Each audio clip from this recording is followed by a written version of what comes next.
Honey and oat loaf. Now who wouldn't want to wake up to that?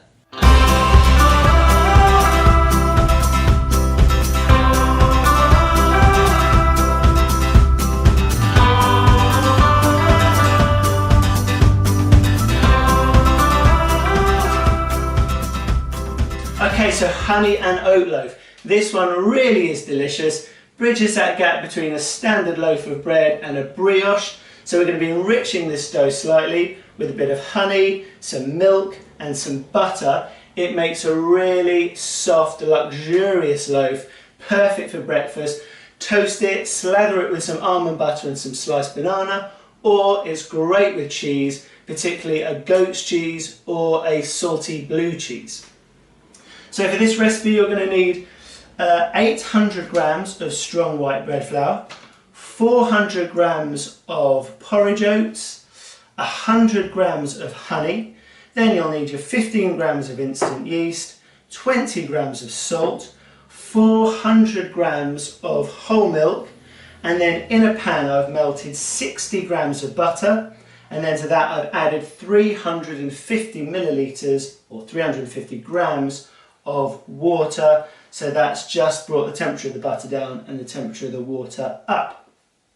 So the first thing we need to do is actually soak our oats. So in our pan, in our bowl, we can put our 400 grams of porridge oats.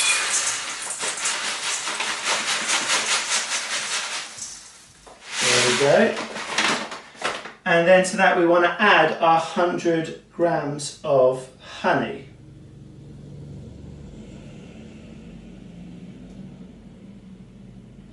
Lovely. Now if you want to adjust the sort of prominence of the honey flavour in your loaf, you can obviously reduce the amount of honey down to 50 grams for instance, but if you want a stronger flavour of honey, we're kind of maxed out at 100 grams. If you go above that, you will notice your loaf is kind of sticky and gummy on the inside, so you can't really go above 100 grams. What you'll need to do is just find a stronger, more powerful, darker honey. So that's our 400 oats, 100 of honey, and then we need to add our 400 millilitres of whole milk. And now we just need to leave that for about half an hour just for the oats to absorb that milk.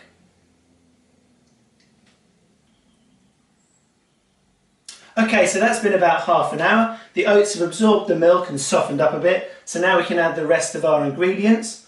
You want to add 800 grams of strong white bread flour. Let's reset that.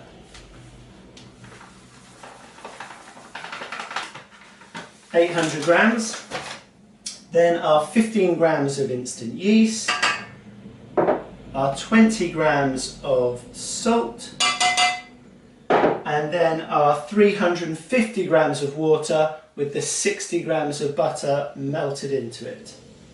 So that all goes in. So again, basically that's given you 750 grams of liquid. The oats do absorb quite a lot of moisture, liquid, so when you're mixing, just keep an eye on it. If it's looking too dry, you can always add a little bit more water or milk, but we'll see how it goes. So dough hook on, and we'll give that a mix for 8 to 10 minutes.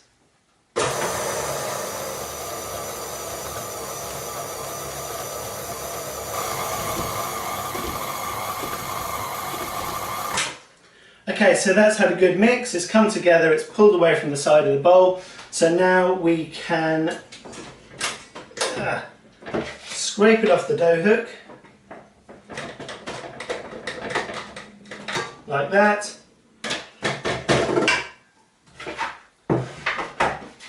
Scrape anything off the edge of the bowl just to bring it into a nice ball. And we will cover that and leave it for an hour, hour and a half, or until it's doming over the top of the bowl.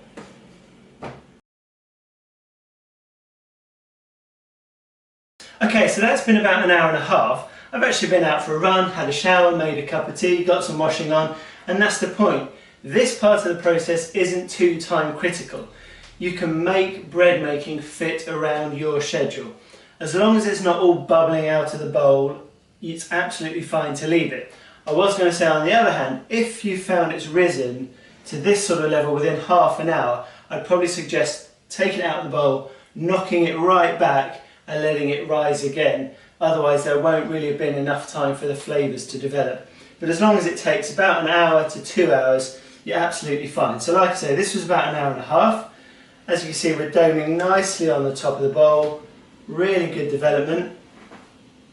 So now we need to tip this out and shape it. Now, surprisingly, even with the honey and stuff in there, this dough just isn't very sticky. So when I've done it before, I haven't used flour and worked up, I've just used a little bit of the porridge oats. So we'll give that a go. If it does start getting sticky, we can always add a little bit of flour. But this, I like to roll it on the oats. You do get a few oats in there, but that just adds a bit of texture. And then on the outside, you get a nice coating, which looks really good. So we'll sprinkle a few oats. And as always, get our dough out. There you go, see, look, it releases really easily. Get it out in one lump.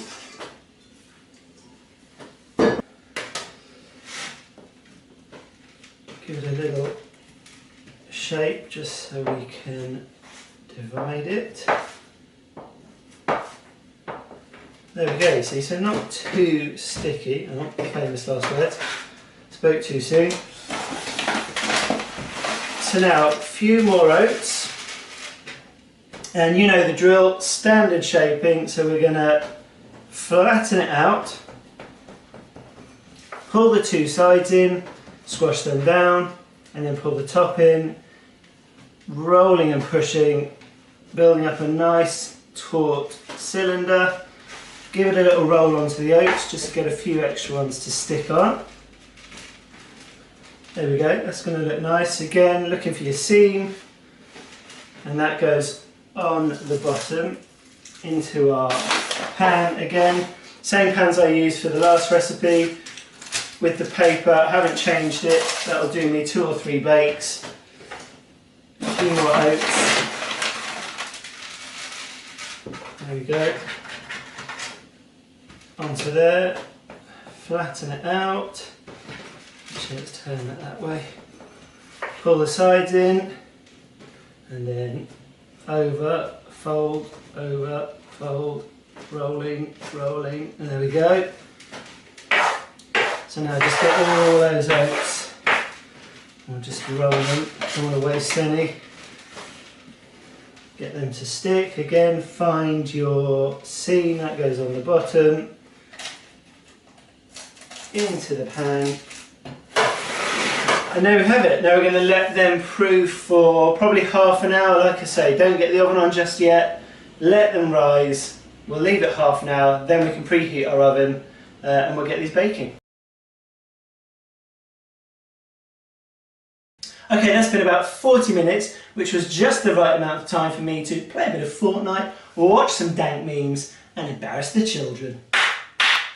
But seriously, they are puffed up nicely. I've got my oven preheated to 240 degrees. The only difference with these loaves is because of the honey, they will brown a little bit quicker. So rather than baking them at full blast for 10 minutes, we'll just bake them for 6 to 8 minutes, then turn the oven down to about 180 and bake them for the final 30 minutes. Do keep an eye on them though, give them a couple of turns to make sure they brown evenly, and if they're looking too dark, you can always go down to 170, even 160, but still make sure they're cooked through. I'm going to get them in the oven and then we'll come back and see the final result. Okay, so there we have it, the final loaves, looking and smelling fantastic. Really pleased with them, they've come out well. I urge you actually to go out and get some almond butter, try it on that toasted for breakfast, some sliced banana on top, little extra drizzle of honey. It's absolutely delicious, a great start to the day. If you've enjoyed the video, as always, give it a thumbs up or subscribe to the channel. Any comments, feedback, leave them below. Also, if you are trying any of these recipes, please post your results on Instagram using the hashtag BusbyBakes. It'd be great to see the sort of results you're getting at home, whether the tips and recipes I'm giving you are working. From the feedback, it sounds like they are. I get a lot of positive response. So it would just be nice to see some pictures. Give these ones a go. They're a cracking loaf. And until next time, as always, happy baking.